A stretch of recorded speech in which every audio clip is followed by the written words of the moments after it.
Oh, yeah. The Indianapolis Colts announced that one Daniel Jones, is going to be their starting quarterback for week 1 when they play the Colts schedule. I should have had this pulled up.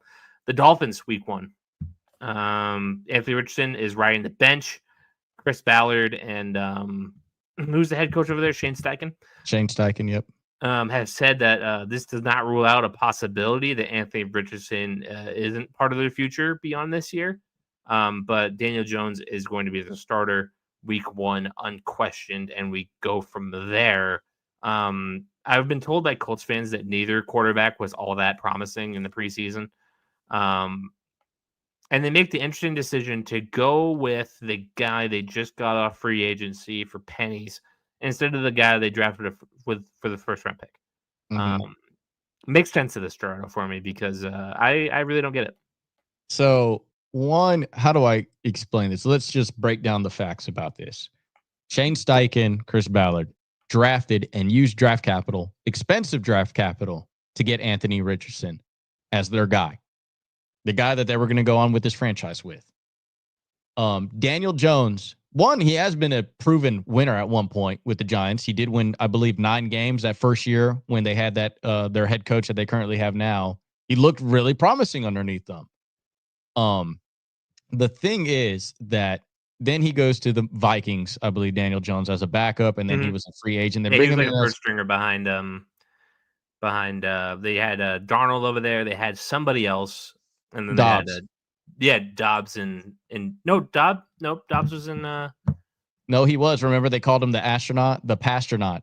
That was the big meme that they were doing with him. Yeah, he's been the astronaut in yes, he's not been, Patriots he's not been good. But regardless, so Daniel Jones played over there. He was a free agent. And I think when you break all that down, that means that AR has all the, how do I say this? The favoritism goes in his way when you're splitting things down 50-50. If you're capital saying, invested. Yes. That's their guy. They went out on a limb to pick their guy, meaning also these two guys' jobs are literally tied to him. That always happens with young quarterbacks. When you draft a young quarterback, your job is tied to him. So meaning they want him to success more than anybody else in the league, more than anybody else on this planet, including Anthony Richardson, Shane Steichen, and Chris Ballard want AR to work out because it makes them look good. And they used the 4th overall pick on him.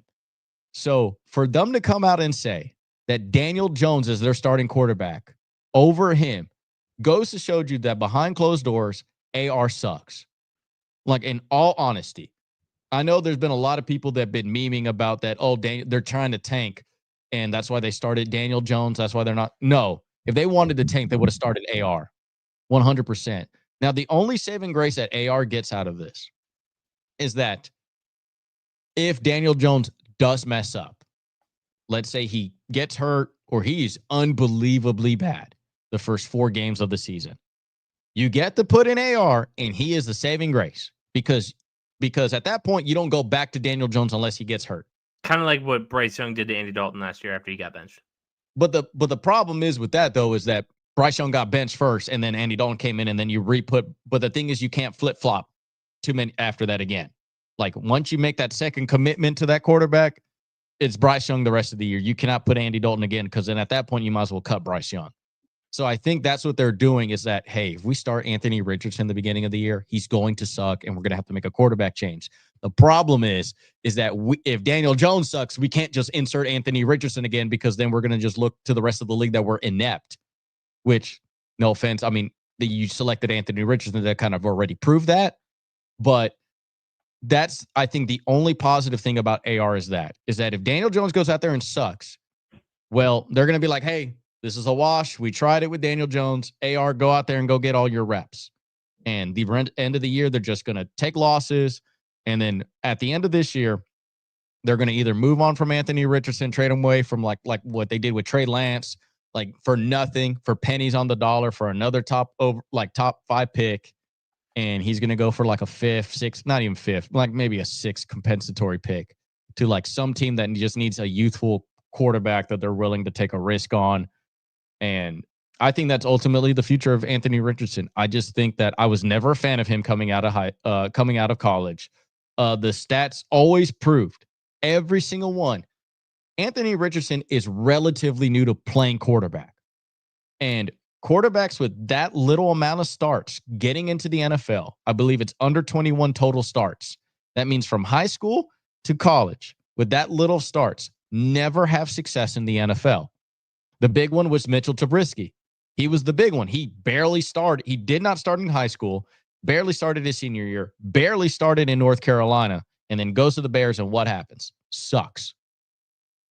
And with Anthony Richardson, it's the same thing. Then on top of that, he's injury prone, and he has really bad stamina and has no endurance because he literally tapped out. And then the worst part about it is, because I rewatched the Pat McAfee take on that, and it's one thing to tap out and to do that in it to happen. And let's just say it was just like a mess up, which you could have wrote it off, right? Or he could have said like, hey, my ankle was really messed up. The fact is that following press conference, what did Anthony Richardson do? He told the truth. What did he say? I was tired and I tapped out. What? Are you kidding me? Like, his whole team, like, one, you think offensive linemen are going to want to block for a dude who's going to tap out on them because he's tired? No. Like, that also goes into the chemistry of the team. They know that they have a bona fide quitter, literally, on their team being the most important position in all of sports. The one that they wasted the number 4 overall pick on is this bona fide quitter.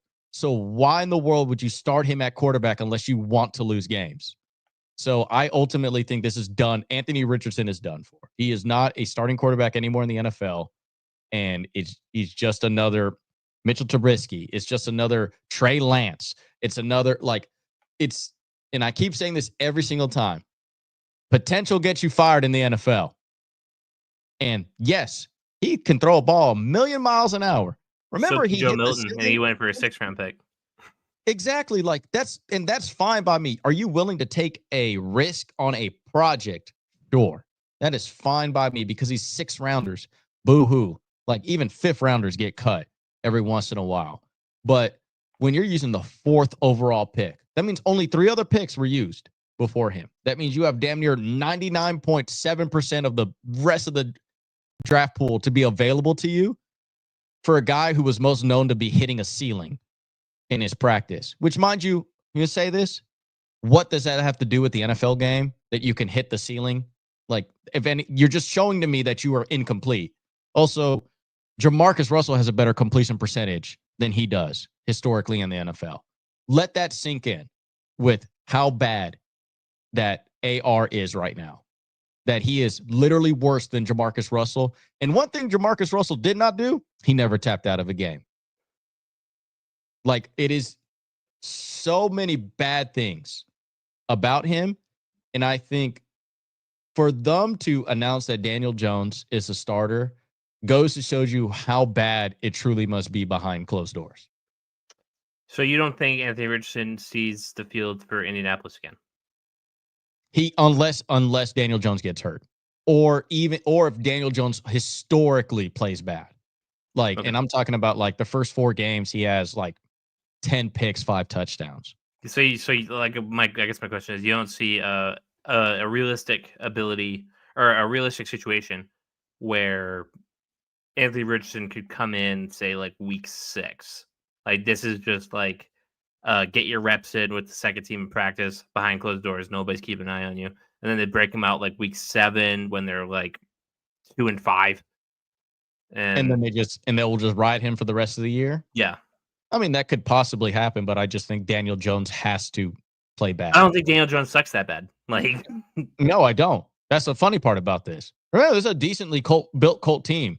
Like, the thing is just the reason why they lost games that they did is because Anthony Richardson was inconsistent, and they had Joe Flacco come in and all that. I just think that Anthony Richardson, put it this way, Anthony Richardson won't play for the Colts in 2026. No, I am totally with you. That's would be my final real statement is, will he play this year? Well, probably. Is he going to be the face of a franchise in any team in this league? No. He's probably going to play in Canada. That or play tight end. Like, listen, Another good example, Felipe Franks. Anybody remember Felipe Franks? Red Sox legend Felipe Franks. That he played, funny enough, another big 6'6", big potential quarterback that was in Florida, right? Then he transferred to Arkansas, had a huge arm. He's 6'6". Then he gets drafted by the Atlanta Falcons. He plays a couple games and then he looks really bad. You know what Felipe Franks is doing right now, Caleb? Flipping burgers. He is playing tight end for the Atlanta Falcons. Oh, I knew that. Yep. That's what Anthony Richardson's going to do. Except the only sad part is that they drafted a tight end this year, so he won't play for the Colts and tight end.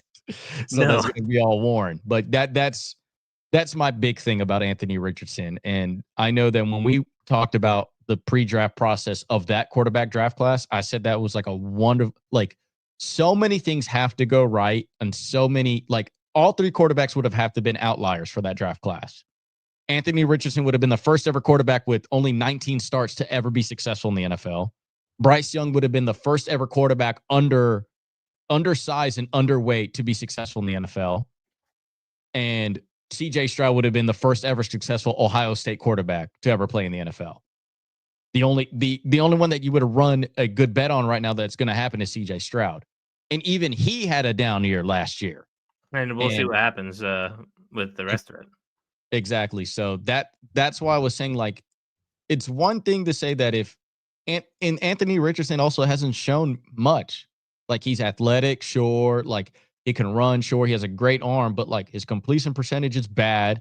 They have weapons too. That's the thing. It isn't you're not walking around out there with the Panthers weapons, wide receivers. It's oh my God, they have nobody to throw to. No, they actually have Michael Pittman. They actually have a running game. They now have a tight end. They have Alec Pierce as a soluble, I like Josh Downs. I like him a lot. Exactly. You have wide receivers. You have a very above average starting offensive skill set with these and a pretty solid offensive mind. Exactly. So that's my whole thing, is to say that Daniel Jones won. That means it wasn't a 50-50. That means it probably was a 70-30.